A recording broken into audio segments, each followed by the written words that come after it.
Hey guys, once again I welcome you all in today's video and friend in this video I am going to discuss एक important concept है।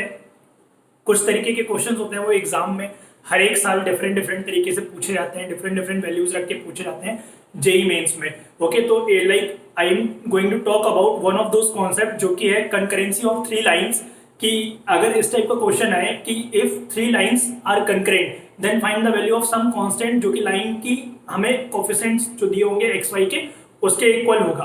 Okay, तो वो हमें value अगर निकालनी तो how will be finding out that value that we are going to discuss in this video. और यार जो लोग पहली बार आए इस वीडियो को देखने के लिए, I am like my name is Akash Shrivastava and I have done my BTech from IIT in Dhanbad in the year of 2015 and I have been training and teaching students from last 4.5 years। और उसके पहले भी college में तो teach करता था मैं, like student को गाइड करता था, मेंटर करता था। तो I have been guiding students from all across nation. मेरे को लगभग 7.5 साल का एक्सपीरियंस है इस पूरी चीज़ को करते हुए। और like I love to teach mathematics और उसको मैं अलग अलग तरीके से बताना मुझे अच्छा लगता है। तो अगर आप हमारे चैनल पे नए हो तो आप जरूर like do subscribe our channel and also hit the bell icon. In near future also you'll be getting the best content related to mathematics topic. और ऑलरेडी मैं जेईई मेंस 2020 के लिए एक क्रैश कोर्स चला रहा हूँ, that is free of cost crash course. आप उसको ज्वाइन कर सकते हो और I am giving so much value in that particular course कि मैं ईच एंड एवरी टॉपिक जो डिस्कस कर रहा हूँ उसको with full of theory discuss कर रहा हूँ, फुल ऑफ कॉन्सेप्ट जो होते हैं उसके डिटेल में जाके डिस्कस कर रहा हूँ, so that when you will be facing that particular question in exam तो तुम्हें कहीं ना कहीं उसका कॉन्सेप्ट भी अच्छे से आता हो और उसको how to apply that particular concept को तुम लगा पाओ। तो I am going to talk about one of those concept जो कि स्ट्रेट लाइन का है। स्ट्रेट लाइन के जो कॉन्सेप्ट्स को में से एक टॉपिक है जो है कंकरेंसी ऑफ लाइन, जो हम इस वीडियो में डिस्कस करने वाले हैं। तुम्हें क्वेश्चन दिया होगा इस टाइप से कि इफ थ्री लाइंस लाइन 1 लिखी हुई यहाँ पे a1x plus b1y plus c1 equal to 0 and line 2 is a2x plus b2y plus c2 equal to 0 and line 3 is a3x plus b3y plus c3 equal to 0। अगर ये तीन lines हैं, ये तीन लाइंस कुछ इस टाइप की होंगी, लाइक ये L1 है, अगर ये L2 हो गई तो एक जो तीसरी लाइन है that is concurrent to these two lines. Concurrent का मतलब क्या है कि तीनों लाइन एक ही पॉइंट कॉमन पॉइंट से पास कर रही है, that means line 3 should pass from here. तो case should be like this, ये ऐसा कुछ केस रहेगा। और इसमें हम लोग क्या कर सकते हैं, इसमें यू कैन सी कि area formed by all three lines, ठीक है ना। Area formed by all three lines कितना होगा, 0 होगा, क्योंकि तीनों एक पॉइंट पे मीट कर रही हैं। इसको आप ब्रॉड एक एग्जांपल से देख सकते हो। मान लो हमने कोई ऐसी लाइन बनाई तो area formed by three lines क्या हो जाएगा, ये वाला एरिया, इंटीजर वाला, मतलब कुछ ना कुछ रहेगा, एरिया की वैल्यू कुछ ना कुछ रहेगी। But in this case area will be 0। तो इस चीज को हम अप्लाई करेंगे। अब एरिया अगर 0 है, इस टाइप से तुम्हारी लाइंस अगर लिखी होती है तो इसका एरिया कैसे निकालते हैं। एक तरीका जो तुम्हारे मन में आता है वो ये आता है कि भैया हम क्या करेंगे, L1 L2 का पहले इंटरसेक्शन निकालेंगे, ये वाला पॉइंट आएगा A। L2 L3 का इंटरसेक्शन निकालेंगे, ये पॉइंट आएगा B। L1 L3 का पॉइंट ऑफ इंटरसेक्शन निकालेंगे, ये पॉइंट आएगा C।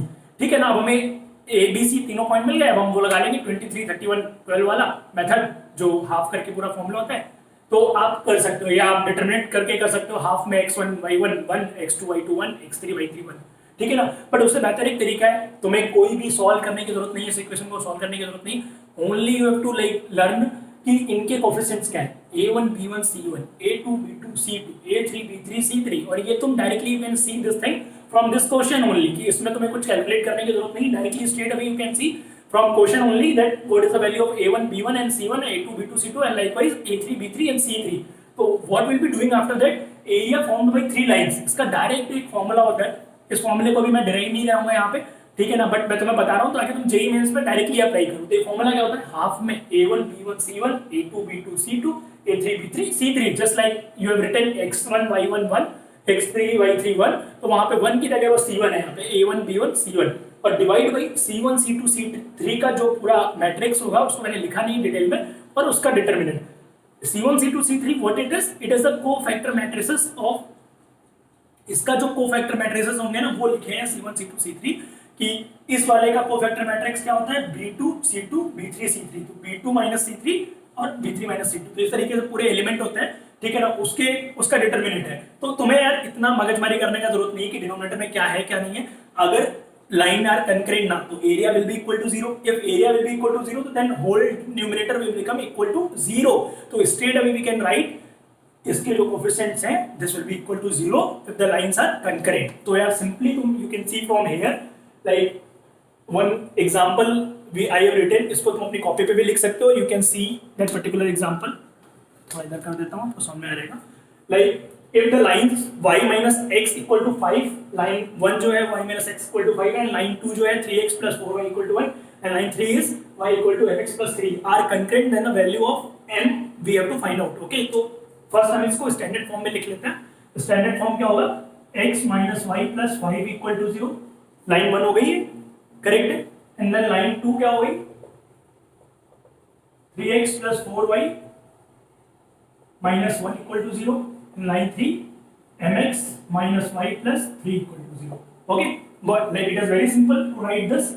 And now you can see the coefficients a1 b1 c1 and a2 b2 c2 and a3 b3 c3 from lines very easily, and you can put it down directly. जो determinant will be putting out the value of determinant is equal to 0 ना. So how we will be doing this? 1 minus 1 and 5 3 4 minus 1 m minus 1 3 and this is equal to 0. Okay, so when you will be solving this determinant, so how you are going to solve this?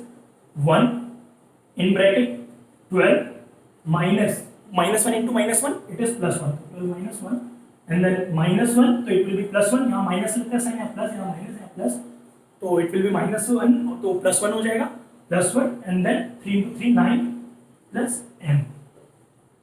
It's very simple. And then last term is plus 5 times 5 times क्या हो गया? minus 3 minus 4m. minus 3 minus 4m is equal to 0. So you can solve it down to find the value of m. 12 minus 1 11 हो गया, and then 9 plus m minus 15 और 5 4 are 20 m equal to 0. Okay, so it will be 11 9 कितना हुआ? 20 हुआ. 20 में से 15 है, कितना बचा? 5 बचा. Okay, and 20 m minus 9 m कितना हुआ? 19. तो वैल्यू कितनी आ गई? 5 divided by 19 and this is your answer. And this is integer type question it was. So it like how much we are going to like in integer type also they asked some decimal type also question, and recently they involved this question also. So 19 2 and then 18 बचा.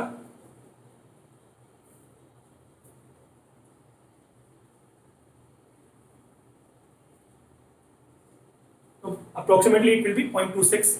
So you have to put mark on 0.26. Okay, so easily you will be getting this type of answers. Okay, I hope this was very clear from my side और तुम लोगों को बहुत अच्छा समझ में आया होगा. इसी तरीके के अगर और वीडियोस चाहते हो तो मेरे को कमेंट करके बताना कि what type of videos and what concept you exactly want. तो मैं छोटे छोटे वीडियोस अलग से भी करा रहा हूँ अपार्ट फ्रॉम क्लास जो मैं करा रहा हूँ क्रैश कोर्स में. उसके अलावा छोटे छोटे वीडियोस बना रहा हूँ छोटे छोटे टॉपिक के, और उस पर 1-2 क्वेश्चन करा रहा हूँ so that you will get to know कि यार ये अगर क्वेश्चन है तो इसको हम फास्ट वे में कैसे एग्जाम में कर पाएंगे. मतलब ये तुम्हें इतना करना पड़ेगा सिर्फ एग्जाम में. अगर तुम्हें समझ में आ गया तो ये भी लिखने की जरूरत नहीं. Straight away you will be doing this, and by writing 3 steps you will be gaining 4 marks. So like this is very important, and this is a very like easy concept which you should learn so that you will be able to do it in exam. Okay, इसी तरीके के और videos को पाने के लिए हमारे channel को सब्सक्राइब कर लीजिए और हमारे चैनल पे लगातार बने रहिए. Thank you very much to all of you यार, दिल से तुम्हें थैंक यू अभी तक का सपोर्ट करने के लिए. एंड जल्दी ही मिलते हैं नेक्स्ट वीडियो में विद सम अदर कंटेंट. और कुछ करेंगे और कुछ बनाएंगे. ओके, चल till then good luck to all of you. और नेक्स्ट जो टॉपिक वो क्रैश कोर्स का वो क्या होगा? पैराबोला होगा. Okay, that I am going to start from like tomorrow onwards evening. तो तुम आ सकते हो, ज्वाइन कर सकते हो और वहाँ पे हम मिलके बहुत सारे मजे करेंगे, बहुत सारे क्वेश्चंस करेंगे. पैराबोला को बिल्कुल पी के लाइक घोल के पी लेंगे जो बोला जाता है. तो इस तरीके से हम करेंगे वहाँ पे. ओके, तो I will see you there. Till then good luck to all of you. Good bye.